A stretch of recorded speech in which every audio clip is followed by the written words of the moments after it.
పోతిన మహేష్ గారి best friends చాలా ఆవేదనతో ఆయనను ఈ విధంగా ప్రశ్నిస్తున్నారు. ఒరేయ్ పోతిన మహేష్, నిజం చెప్పరా, నీ భార్యను పబ్లిక్లోకి ఎందుకు తీసుకురావడం లేదు? నువ్వు జనసేనలోంచి బయటకు వచ్చి కుళ్ళి కుళ్ళి ఏడ్చినప్పుడు పక్కన నీ భార్య కూడా ఉండి ఉంటే సింపతి చాలా బాగా వర్కౌట్ అయ్యేది కదా అని మేం చాలా బాధపడ్డాంరా. కానీ నువ్వు అప్పుడు మీ ఆవిడ్ని తీసుకురాలేదు. అలాగే నువ్వు వైఎస్ఆర్సీపీలో చేరినప్పుడు నీ ప్రక్కన నీ భార్య ఉండి ఉంటే ఎంతో నిండుగా ఉండేది కదా అని మాకు అనిపించిందిరా. కానీ అప్పుడు కూడా తీసుకురాలేదు.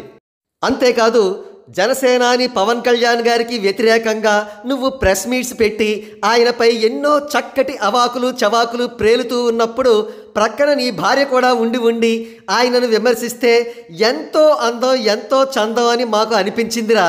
కానీ అప్పుడు కూడా నువ్వు మీ ఆవిడ్ని తీసుకురాలేదు. అసలు ఏంటిరా నీ సమస్య? మీ ఆవిడ్ని పబ్లిక్ ప్లాట్ఫామ్స్ దగ్గరికి ఎందుకు తీసుకురావడం లేదు? Any problems? ఆ ప్రాబ్లమ్స్ ఏమన్నా ఉంటే ప్రాణమిత్రులం మాతో షేర్ చేసుకోవచ్చు కదరా. అంతగా అవసరమైతే డాక్టర్స్ దగ్గరికి కూడా నిన్ను తీసుకుని వెళ్ళేవాళ్ళం. సరే, అవన్నీ ప్రక్కన పెట్టు.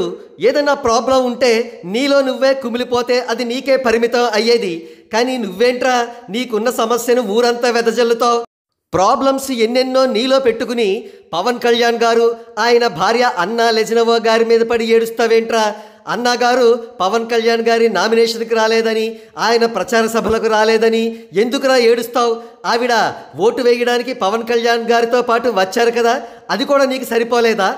నీకు ఏవేవో ఫ్యామిలీ ప్రాబ్లమ్స్ ఉంటే అవే ప్రాబ్లమ్స్ ఇతరులకు కూడా ఉంటాయి అని అనుకుంటున్నావా?